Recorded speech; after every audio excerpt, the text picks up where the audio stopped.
So, what have you been working on this week, Stephanie? This week, I have been working on a new painting and just really preparing for this show and, thinking about what we're going to talk to people about, who we're going to talk about, lining up guests, which, of course, are all my friends. Right. Because I have all these very interesting friends because I've been in the art community in Atlanta for 40 years. So I'm plucking some of our favorite people along with some of your favorite people. Like Glenn. Yes. What have you been thinking about and working on? This week I have also been working on episode 1 of our show, which we shot as a video show on last weekend. And I've been editing it, the video and the audio. And then we made the decision to turn it into a podcast, which I'm really liking. Yep. And also, I've been doing a little graphic design because my boss, my day job, has asked me to kind of be a graphic designer. So, new and that's skill. something new for you. New skill. Why not? Absolutely. Always important to keep learning. Yes. Keeps your brain waking. Keeps it going. Yes. Yeah. Good. All right. Let's get on to the show. All right. Okay. Today, we are interviewing, yet again, yes, one of my dear, dear friends, a gentleman who actually was one of my roommates for many years, and I always referred to as my first husband. Actor, singer, one of Atlanta musical theater favorites, the man with the golden pipes, Glenn Rainey. Hello. Hello. Hi guys. Hey. Hey, Glenn. Thanks for having me. Thanks for being with us. All right, so let's dig right into it. Yep. So, Glenn, what actually is your favorite cocktail? My favorite cocktail. Well, I have sort of seasonal favorites. In the wintertime, in the colder months, I like a good bourbon. But in the spring and summer, my go-to is vodka and lemonade. Or, if it's a shot, a lemon drop. Because they're sweet and bitter. Just like me. Ooh. I'm not really that bitter. So today we're actually going to give you, we're going to drink vodka and lemonade because that's what we have on hand. Indeed. And so do you want to tell us just sort of briefly how to make vodka and lemonade? Well, I know, right? In case. Vodka and Yeah. lemonade. Oh, come on. Just in case, how much? How much? What do you do? I mean, I would say 2 to 3 fingers of vodka, some good ice cubes, and I like simply lemonade. It's good. Any good lemonade. Don't get the cheap lemonade. Go for the good lemonade, and go for a good vodka if you can. But being an artist, we know that sometimes we have to drink What's available? The cheaper stuff. Yeah. What's in our That's budget? all right. Yeah. So we got our vodka and lemonade. Yes. Everyone, Cheers. Clink. Okay. Ooh, Good. Did you try it? Mm-hmm. Yeah, it's good. that's good. Mine's half gone already. Oh my God! Wow, we've only just Well, started this way. that's another podcast. Exactly. We may have to take a break and make another. We may have to refresh your drink in a few minutes. All right, let's move along. Okay. What did you want to be when you were a kid? I don't really have any memories of wanting to be like, when you're a kid, you go, oh, I want to be a fireman, or I want to be a policeman, or I want to be this or that, a doctor or whatever. I didn't really until I got a little older and I had some great teachers in high school, English teachers specifically. And I wanted to be a teacher. That's the first thing I can remember wanting to be. I didn't really have any, aspirations of being an actor or a singer when I was even in high school, really. But you until sang later when in you high were a school. kid in church and I stuff. sang in didn't you? church. Yeah. I sang in church, and then I started doing community theater while I was still in high school. But I don't remember having any thoughts about, I want to be a singer or I want to be an actor. That really didn't resonate with me when I was a little kid. And you studied English in college. I yeah. did. Okay. I was a secondary English ed major when I started at Georgia. Repeat that because I heard a bump. That was my foot. So. I know. Yeah, I went to University of Georgia and I was a secondary English ed major. Started out. and I did my student teaching and went, what the hell am I doing? I don't want to be a teacher. The truth was, I was secondary, and our Foundations of Education classes, they allocated all the schools in the county, to that Clark County, that were going to get high schoolers to work with, and my class got middle schoolers. Ooh, and there's a really big difference between teaching middle schoolers and high schoolers. So true. So true. Those of us who've raised any middle schoolers. Yeah, so big difference between them and anything else. I'm not telling you anything. Right. So true. So what was your first real acting job? When was that? My first paid gig here in Atlanta was with Southeastern Savoyards, and they used to be, it's what the Atlanta Lyric Theater is now. But back then it was a Gilbert and Sullivan company, and I did a production of The Mikado, and I was like third chorus guy from the left. Did you take singing lessons to kind of learn how to do all that? I didn't take singing lessons until I got older. This was incredible. It was Gilbert and Sullivan, which was a huge learning experience Very for hard. me, doing an operetta, and I met Robert Wayne, who's a local prominent actor here. He played Nanky Poo. So it was at Center Stage when that actually used to be used as a theater, on West Peachtree Street. That's a big theater. That was my first paying gig. Little third chorus boy from third tenor from the left. Oh, did you have side jobs? Oh God, yeah. I did everything from like typesetting. I worked as a professional typesetter for a few years. I waited tables. I was a bartender. I did lots of different side jobs. Aside from the time I was in New York, I always had, a corporate job or a money-making job in addition to doing theater, because as we know, it's difficult to make a living wage as a theater in any town, but especially this town, or at least it was at that time. Yeah. Yeah. Can you give us a sense of the arc of your career? The Arc de Triomphe. The Arc de Glen, oui. I mean, the arc of anyone's career, or I would say most actors, is you start out doing community theater. Well, in my case, I did community theater in high school. And then my high school didn't have a drama club. Didn't have a drama program. So we had a drama club, which our art teacher took over and took care of, Claudette Sides. And I won an award at like a regional one-act play competition. And then I was a band nerd. Like I was in band in high school. What did you play? I played trumpet in the marching band and French horn in the concert band. Okay. And when I was a senior, I quit the marching band and joined drama club and started doing plays. And then from there, I went to Georgia, and then when I left college, I started doing community theater here in Atlanta. I worked with On Stage Atlanta. I did some shows down at Georgia State. And then I started doing shows at Theater Emory, and I got my equity card at Theater Emory back when Pat Miller was the managing director there. I had done like 3 shows there, or 2 shows, and then on the third one, I'd been working around town, and I was pretty confident that I could get, that I could keep getting equity jobs if I got my card. So I got my equity card at Theater Emory. That was almost 40 years ago. Can you remind our listeners what's the benefit of getting an equity card?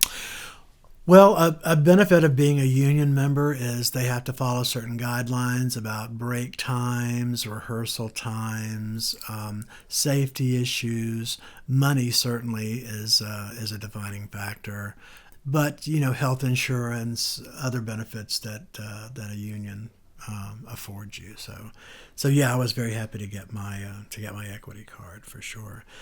And then I kept doing theater here in Atlanta, and then I eventually did a production of Little Me at the Alliance Theater. That was a co-production with North Shore Music Theater outside of Boston. And that theater did a co-production of Little Me with the Alliance Theater. When we went to Boston, and I was doing Little Me up there, their next production was Oliver. And the guy that was going to play Mr. Bumble had to leave to do a film, and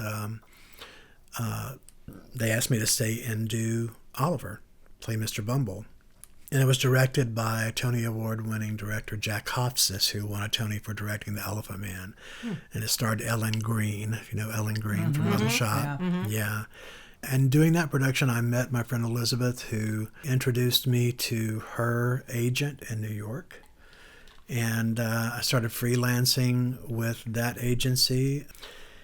And then sort of all the planets just aligned. I sublet an apartment from David Bell, who directed Little Me and used to be the associate artistic director at the Alliance. And I got an agent, and after Oliver closed, I packed up and moved to New York. And one of the first auditions that Waters and Nicolosi, that agency, sent me on was the first national tour of Beauty and the Beast. Beauty and the Beast. Mm-hmm. And I remember going into that audition, and there were like 10 guys sitting around in chairs who looked similar to me. You know, I was like, Jesus, I'm never going to book this. And I called my friend Stacia Fernandez, who is from here. She's been in many, many Broadway shows, and she was doing the tour at the time. And I said, do you have any advice? I'm going in on this audition tomorrow. And she said, just think old, because I was going to be understudying Cogsworth and Maurice, Belle's father. So I went in to the audition. I sang Shapoopy. And I booked it. I remember I was doing help desk with a law firm, White and Case, in New York, huge international law firm. And I booked the tour, and the agent called me and said, how fast can you pack? And I was like, what? And they were like, they want you in Chicago for the first national tour at the end of this week. Oh, that's fast. So very literally the same day, I called the employment agency I was working for as a temp and said, hey, I'm going on tour. See ya. So I booked the tour. I was on the tour for almost a year to the day. We were in Louisville closing the tour, and the guy who did my track in the Broadway company was leaving to have knee surgery and wasn't coming back. So got a call from Burbank to join the Broadway company at the Palace Theater. Yeah.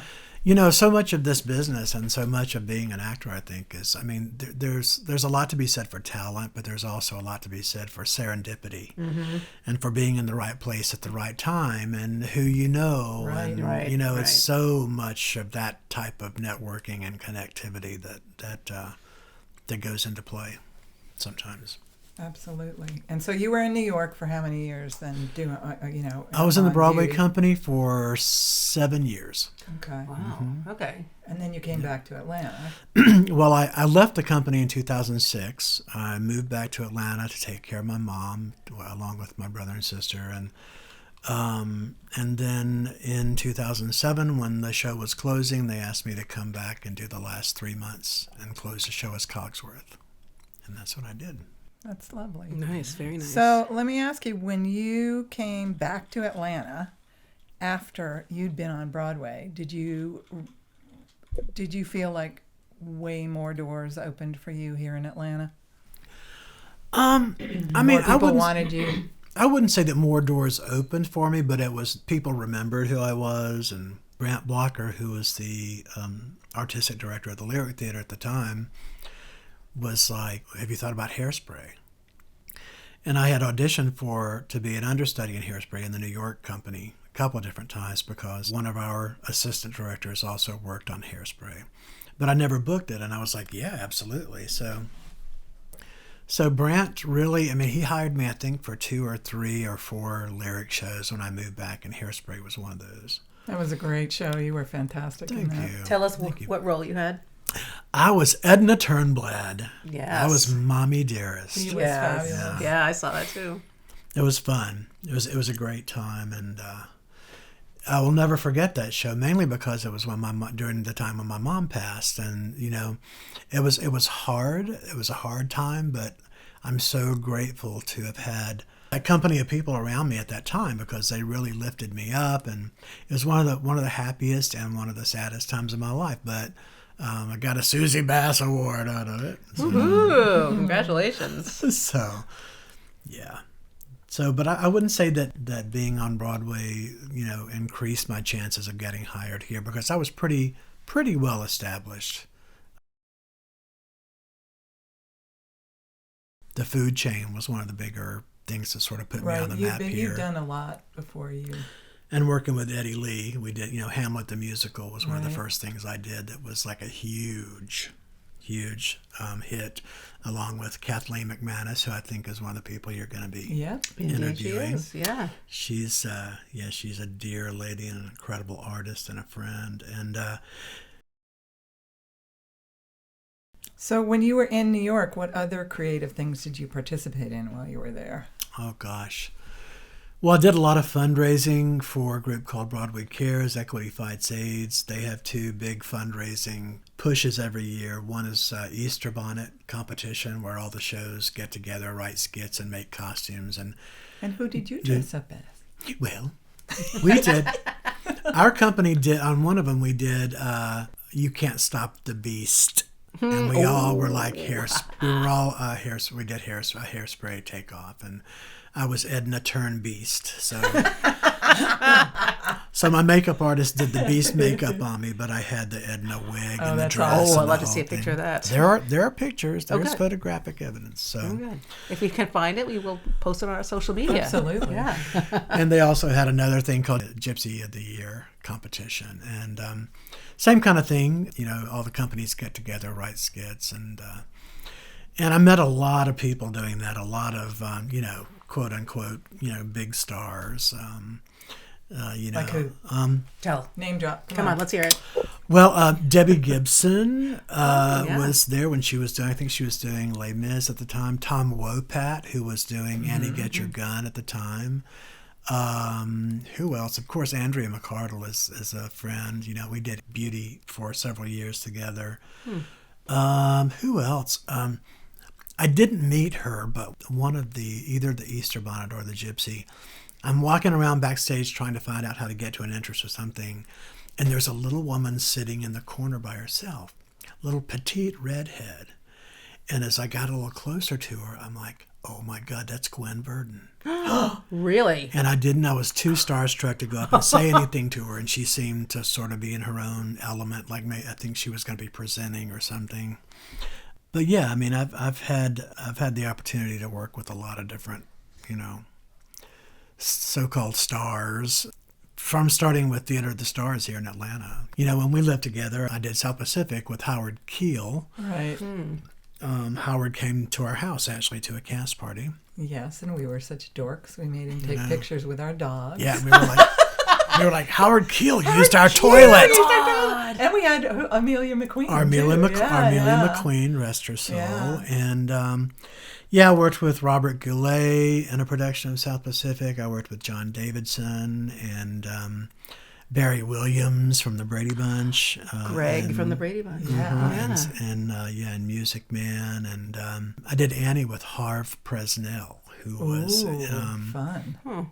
Yeah, he's an old school MGM, movie star. Did you do Beauty when Donny Osmond was doing it? Yep, when I was there. So you got all the old heartthrobs from our time, days. from Generation Jones.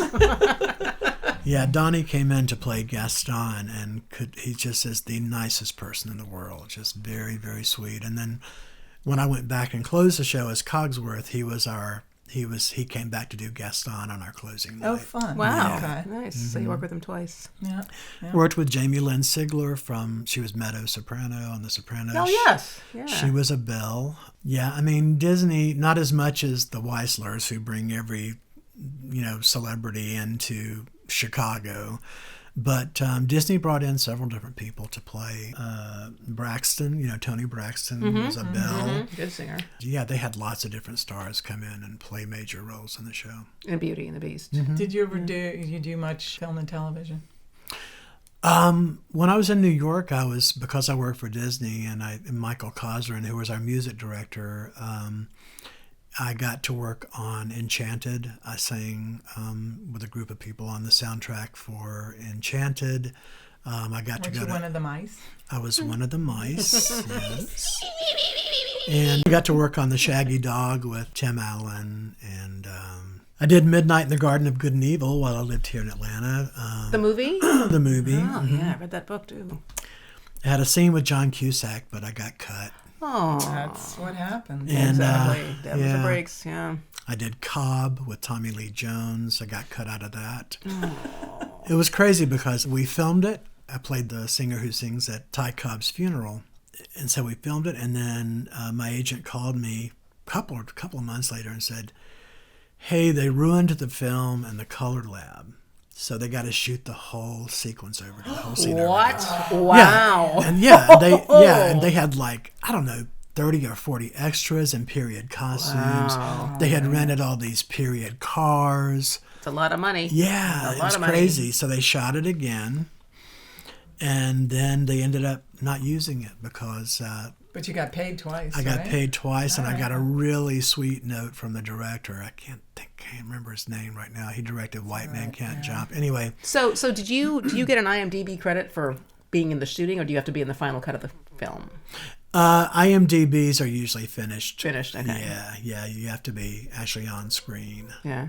I did In the Heat of the Night. I did 2 or 3 of those. Those are on IMDb. The episodes, I did. And you still get residual checks for those, don't you?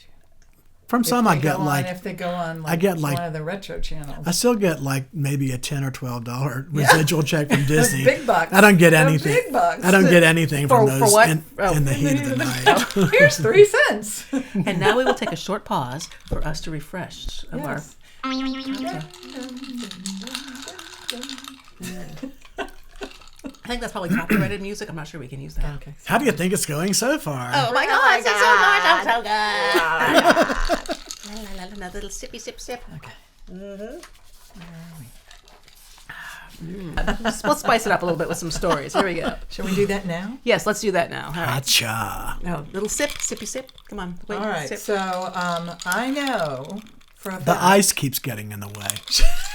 I'm finding that trouble too. Yeah, the ice Too cubes much are big ice? and not All enough right. drink. Well, the next one won't have as much ice. And the next A pause. straw perhaps. A straw. That's an idea. Oh my God. It wouldn't- Sorry, I didn't mean to Straw interrupt with you cocktail. there. It's okay. It's a podcast. And you called nobody me can a see. drunk.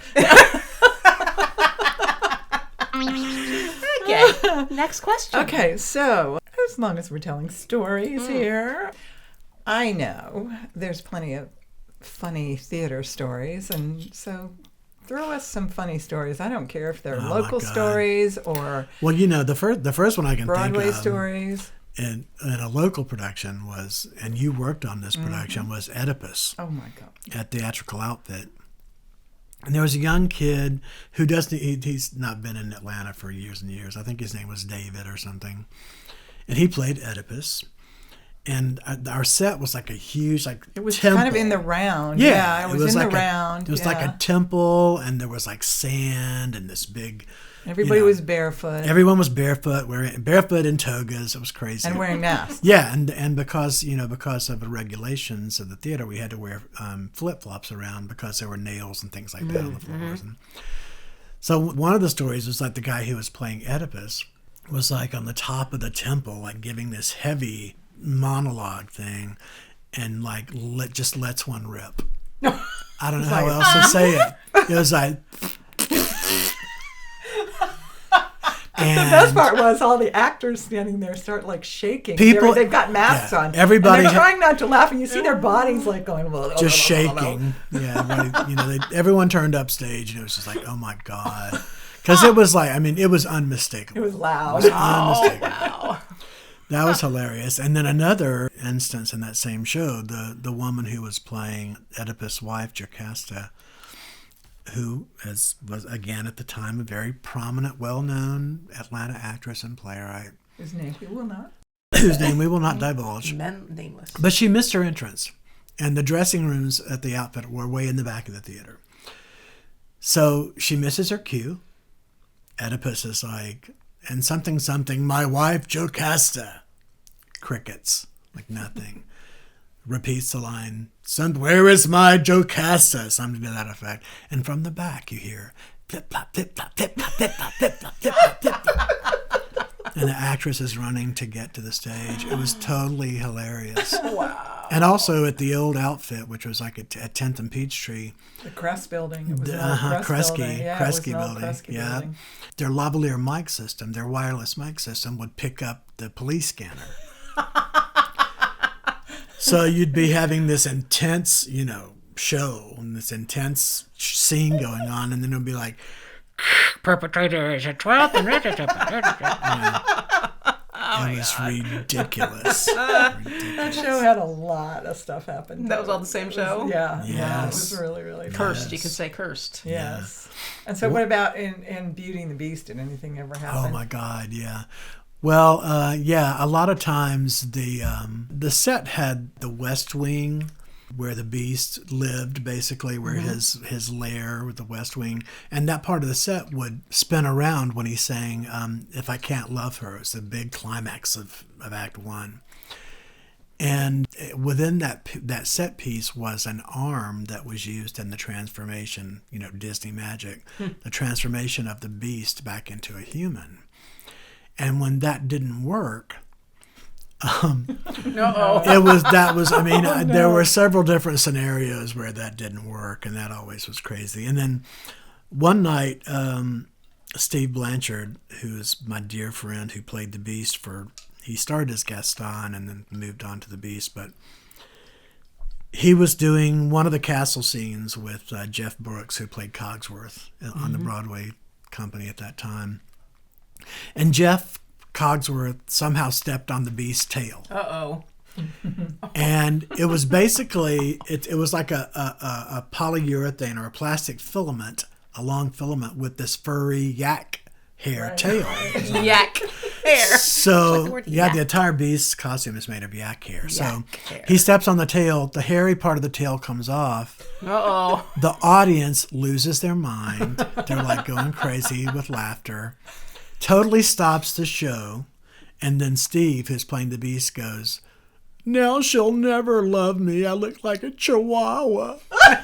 And the audience like totally lost it. It was a good 2 or 3 minutes before the show started back up again. Wow. It was really hilarious. Would you call that a wardrobe malfunction? That was definitely a wardrobe malfunction. Absolutely. Oh, boy. That's a riot. Yeah. So, Good times. good job. Any other funny little things from Beauty and the Beast? Trying to think. I mean, there would be times when, when the death of Gaston would not work. So the Beast and Gaston would have to do what we called this like Twyla Tharp death choreography. to get Gaston off. It was basically involved in doing a pas de deux and the Beast throwing Gaston off the edge of the stage instead of off the top of the castle where he normally fell from. Oh my God. That was nuts. That's too funny. Too funny. Yeah. So are you happy with the way your career has gone? I mean, I couldn't be more pleased with it, Being on Broadway was a realization of a dream. And I've been so blessed and enriched by the work that I've done here in Atlanta, the people that I've worked with, the people who continue to inspire me, to teach me, the people I've been on stage with who've been so supportive. And I've been really, really lucky and really blessed. Absolutely. Have you had to reinvent yourself as you've gotten older? Like, have you maybe moving to singing instead of acting, or? Well, I'm not really performing on stage anymore, but I still continue to sing. I really want to I did a cabaret show at the Lyric Theater a few years ago. Well, first I did it at the Triad in New York called Blue Eyed Soul. And then the Lyric Theater produced it a few years ago, and I did it up at the Atlanta Lyric It Theater. was fabulous, yeah. And I would like to do another cabaret show. I'd like to write a cabaret show.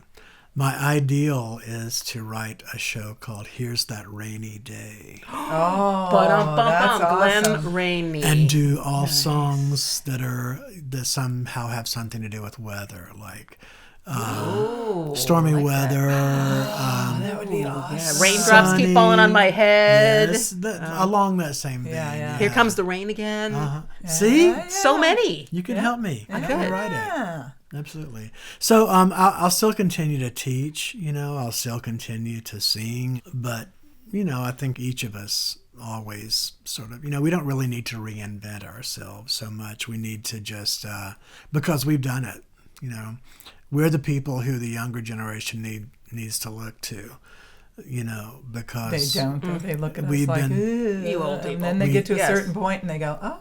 Well, we if need to learn they- from them. Exactly. if they don't, look to us for any help or inspiration, that's stupid. And sad. Yeah, That's Yeah. indicative of young people. Young people, when we were Yeah. young, we weren't necessarily looking to the, people 20, 30, 40 years older than us. yeah, you're right. You're but, right. But we should have been. Because you're kind 'Cause of you're young. not Yeah. stupid until you get to... No, you're not. I'm not going to say that. Young people are not all stupid. No, they're not. Just some of them. Just some of them, yeah. Just some of certainly, them. certainly not our young people. None of our progeny would fall into that category. No. No. I think people are always having, particularly since the pandemic, people are always having to pivot and reimagine and Absolutely. and reimagine things and reevaluate and start off on a different foot. Mm-hmm. Do you think the pandemic, in a way, has been good creatively for some people because they're forced to have to I think so. learn other things I and think do so. other things? Yeah. Absolutely. Yeah. I mean, my actor friends, if you go on YouTube or if you go on Broadway World or any of these on Seth Rudetsky's website, they're doing reunions of these casts from older shows, and they're also doing like new works. They're doing new play readings. They're doing new musical readings. They started doing that on Zoom calls and stuff. So, theater is an ageless craft, and people are always going to find ways to make it new and make it interesting, despite any sort of barrier like a pandemic or whatever. The creative spirit is never killed. It may be dampened for a while, it may be muffled for a while, but you can't kill it. It's immortal, and it's always going to be there, and we just always have to keep pushing things to the forefront, making things seen, and but yeah, creativity is always going to be alive. Always. The human spirit of creativity is indomitable. Such a good ending soundbite right there. But we're not done, because I want to know. Uh-oh. I peaked too early. That was good. Doesn't mean we can't add that to the end when we edit. Never peak too early. Let's have a little pause for another little sip. The pause that refreshes. So refreshing. So, do you think that it's important for people our age to stay relevant? I mean, at this point, who gives a rat's ass? Really? Relevancy is such a subjective term. Who am I relevant to, and why does it matter? If I'm relevant and true to myself, that should be enough, particularly at my age, our age. So relevancy is, it's a gray area. It really depends on what your point of view is. If you think you should be relevant to someone else, that's your issue.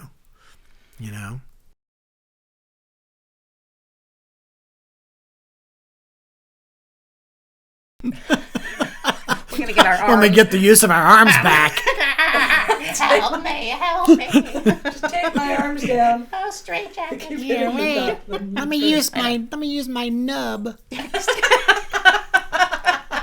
I nub you. I nub you too. Okay, so Glenn,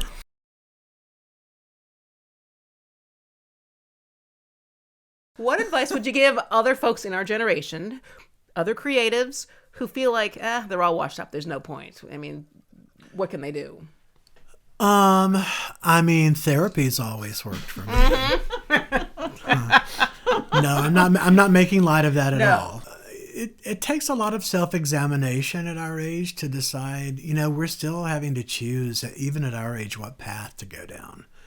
And there's so many outside forces that come into play with so many different things. I think, again, if you're true to yourself, if you really know yourself, you'll know what to do. And you guys, look at this podcast. You guys are finding a new way to express yourselves creatively. Exactly. And I think people, the options are open to you if you're willing to do a little introspection. And what would be the best advice you would give to someone starting this as a career? I would say, if you're going to be an actor or a singer, or dancer, whatever, I would seek instruction. Like, if you want to be an actor, learn to play an instrument, learn to read music. It's not that hard. It really isn't. Oh, for some, I can't read music. Well, no, but it's not. But you could if you True. studied it. True, you if I could. studied it, It's yeah. not like it can't be done. I would have them knowing how to play a couple of instruments and knowing how to read music has served me really well. You don't have to as an actor. As a musician, Just learn but it as helps. much as you I would can, say yeah. any kind of instruction at all. If you want to be a TV or a film actor, take some on-camera classes. If you want to be an actor, take some scene study classes with a good acting teacher. If you want to be a singer, get a good voice coach, get a good voice instructor. Education, I think, is paramount to anything. The more you educate yourself at whatever you do, you're going to be better at it. Tell me about pit singing, about what that is. Oh, the pit singing. Yeah. Well, pit singing is when actors, singers are hired to sit off stage and sing into a mic along with the onstage actors to sort of enrich the sound of the vocals. Okay. For instance, I vocal coached a production of Leader of the Pack a few years ago that was like these girl groups, the Wall of Sound, the Phil Spector Wall of Sound. So in addition to being the vocal coach, I, along with a few other people, sang backstage, off stage, into the mics to sort of enrich the sound of the vocals that were being done on stage. So that's what a pit singer is. And other shows like Les Mis, Phantom, they've used pit singers. I'm not so sure that they do that so much anymore because of the costs involved. But certainly, I know with Les Mis they did years ago. When they need more sound than they have bodies on stage. Big sound, Yeah. big sound, because it's a huge show, Do you have a favorite show that you did? I think one of my favorite shows here, well, there are two. Earlier on in my career, I did Food Chain at Horizon Theater, and that was a fun show to do. That was a Very pivotal show for challenging. you, too. Yeah, It really put you on the map. Yeah, it really did. And a show that I did, I think it's been 13 years ago now at the Alliance, was a production of Jesus Christ Superstar Gospel. That was good. I saw that, yeah. Yeah, that was, it was all of the Andrew Lloyd Webber music, but with a gospel sort of reimagining. And what was your big song? I understudied Pilate, and I got to go on as Pilate when Sir Tim Rice came to see the show, the night that he came to see the show.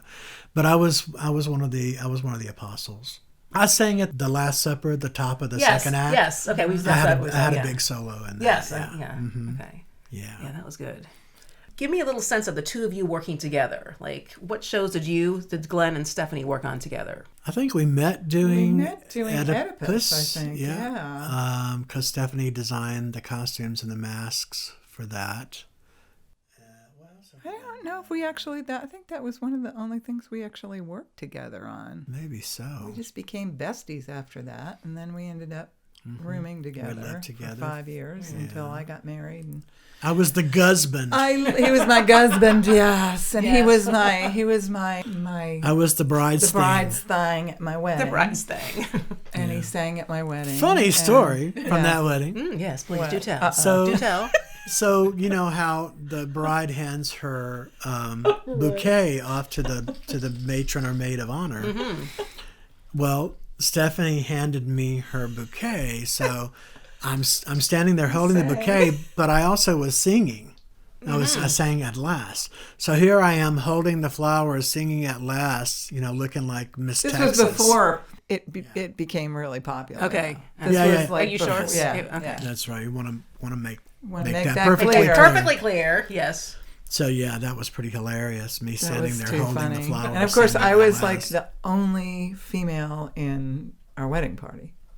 Really? Yes. Yes. So I made sure of that, Of course you did. But the diva, Bridezilla right here. Let me just say the gays were well represented that Gays day. were represented at my wedding. Yes.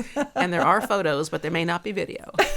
She was a beautiful bride. Oh, Yes. thank you, darling. And she still. She still So- is a she's still beautiful beautiful. So bride. let me ask you, going forward, what do you still want to do outside of you were talking about wanting to do? I want to a retire. show? I You want to really retire and go to wanna the beach, don't you? retire.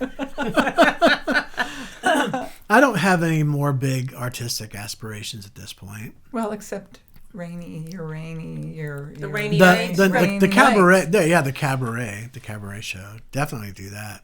I mean, if somebody wants to, to hire me, if somebody wants to do The Man Who Came to Dinner, I'll be happy to roll around in a wheelchair and Right, because you have play. physical restraints. I right do. now, which I is have- why you don't yeah. go on. Yeah, I have spinal stenosis. I have had it for a few years, but it's gotten to the point that it's really affected my mobility. But so that, or But you can still can. sit on a chair. That's and right. sing, Or you can- sing, Or I could sing. do like the Bette Midler, Doris Salago, the Toast of Chicago. And I could make you a nice. You can make me a little mermaid tail. outfit for Yes. the wheelchair. Would you like to hum something for us? No. Dance for Grandma. I just thought I'd ask. Dance monkey. Come on, do it now. No. Well, Glenn, Wait, is there wait. anything else you would like to talk about while we've got you here? No, I just love having you guys as friends, and thanks for having me in. It's been really loads of fun. Thank you for telling us all your wonderful stories. Oh, sure. Yeah. We It was love absolutely you. the pleasure was entirely yours.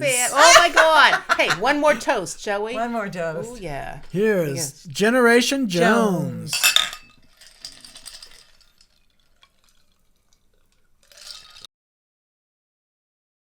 I know it is, but my kicking the it. arms. Okay. I'm so glad we had this time together, just to have a laugh or sing a song. Seems we just got started, and before you know it, comes the time we have to say so long. Goodbye, everybody. So long. Good night, everybody. You take care now. Thanks, John Boy. Okay. Good night, And Grandma. do we need to refresh our drinks? No, No. let's Okay. just do our. So, okay. so, So before we go, I'll be tanked. I can still got to drive. So, before we go, Glenn, we're going to play a little game called What Decade Did These Phrases Come From? God. Oh my This is God. the fun part. It's hilarious. The fun I love part. games. I love Yes, games. we all I know- do. You all know these. I Okay. watch Jeopardy So, every night. We're, No, yeah. we're going to give you a phrase or a word, and you tell us what decade it came from, anywhere from the 60s through today. Okay. All right? So, here's one that I knew. Maria did not know what this was. Aw, suki suki. Suki now. I would say, I think that's the 60s. It's the 70s. It's the 70s. Close. He didn't know it either. He But didn't you've know. heard that phrase. Oh, before. yeah, yeah. See, of Well, course. she was I like, did I not. never heard that. I was watching different shows apparently. Okay, the next one is "Give Me Some Skin." That's definitely 70s. No, that's 60s. You got him. What? 60s. Oh my God! Okay. Ding, I ding, obviously ding, ding, ding. suck at this. Well- I need more to drink. Yeah, what? Another drink. All right. Wait, let me okay. go. All right. What decade did this come from? Wicked. That's wicked. Wicked smart, like from That's Boston. wicked. Yeah. Is that the 90s? 80s. 80s. The 80s, yes. yeah. Yep. But that's not the Wicked Smart from Boston because they've been saying it No, in because Boston that was all like the time. what was the film with Matt Damon and Goodwill Hunting. Ben Goodwill Affleck, Hunting. Goodwill Yeah. Hunting. Yeah. Wicked smart. Wicked smart. All my folks up there. Park the Park the car car in the Harvard Yard. Yeah, you're Okay. Bostonians. My Bostonian people. Yeah. Okay. Next one is Sweet. Oh, that's 2000s. Yes. Very good. Ding ding ding ding All ding right. ding ding ding ding. Okay. What's up? What decade? 90s? Yes. Ding ding ding ding. Ding ding ding. Very good. All right. This might be the last one here. Is Yep. it? Okay. The last That's one the is Snatched. Snatched has to be the 2010s. Was that RuPaul's Drag Race? Is it? Snatched. Yes, and it's modern. It's a gay still term. used. Yeah. It's still used. Yeah. Yeah. Honey, that girl was You're snatched. Yeah. Yeah. Yeah. I knew you'd know that one. Mm-hmm. She's a fierce queen, honey. She's snatched. Yes. 2 snaps up and grab the pearls. All right. Okay.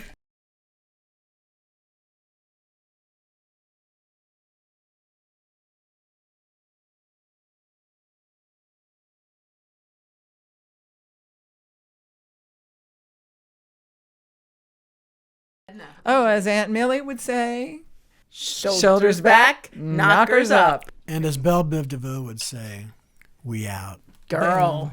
Girl. There we go. We out. Yeah. Cut.